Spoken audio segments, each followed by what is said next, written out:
এক ভাই এখন আমার সম্মুখে আছেন, এদিকে ফিরেন।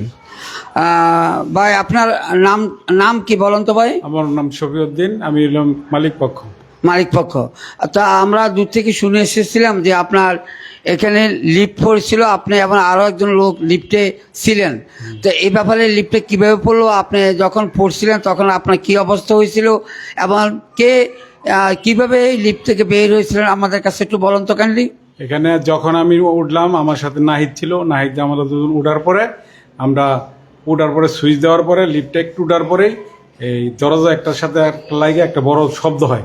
আচ্ছা, হ্যাঁ হ্যাঁ ঠিক আছে ভাই। তাহলে আপনি ফায়ার সার্ভিসের লোক এসে আপনাকে গেট খুলে তারপর উদ্ধার করে উদ্ধার, হ্যাঁ ফায়ার সার্ভিসের লোকের সাহায্যে আমাকে বাইর করা হয়। তা আপনি নাহিদকে এটা ছিঁড়ে পড়ার কারণটা কি? এটা ছিঁড়ে পড়ে নাই, এটা হইলো যখন নাকি আমরা উঠার পরে সুইচ দেওয়ার পরে একটু উঠার পরেই একটা শব্দ হয়েছে, একটা দরজা আরেকটা দরজার সাথে লাইগা হ্যাং হয়ে গেছে। ছিঁড়ে পড়ে নাই, উপরে যায় নাই, এটা নিচের থেকে এরকম হয়েছে। এখন লিফট যে জায়গায় আছে এই জায়গায়। আপনার দুইজনের মধ্যে একজনের কোনো ব্যথা পাননি? না, ব্যথা পাইনি। এটা তো ছিঁড়ে পড়ে নাই, ছিঁড়ে পড়লে ব্যথা পাইতাম, কিন্তু আমরা যেভাবে দাঁড়ানো ছিলাম ওইভাবে দাঁড়ানো ছিল।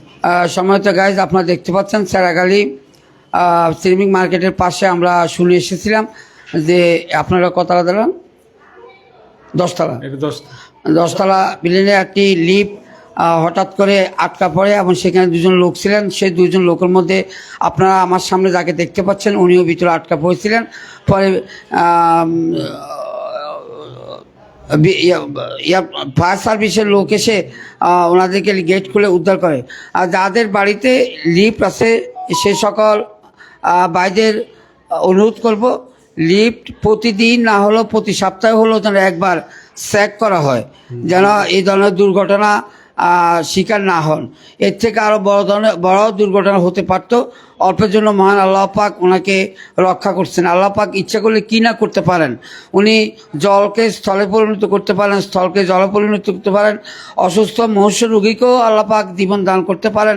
আবার অনেক সময় আমরা দেখে আসছিলাম ভালো মানুষ দিব্যি হেঁটে যাচ্ছে, হঠাৎ করে উনি মৃত্যুবরণ করলেন।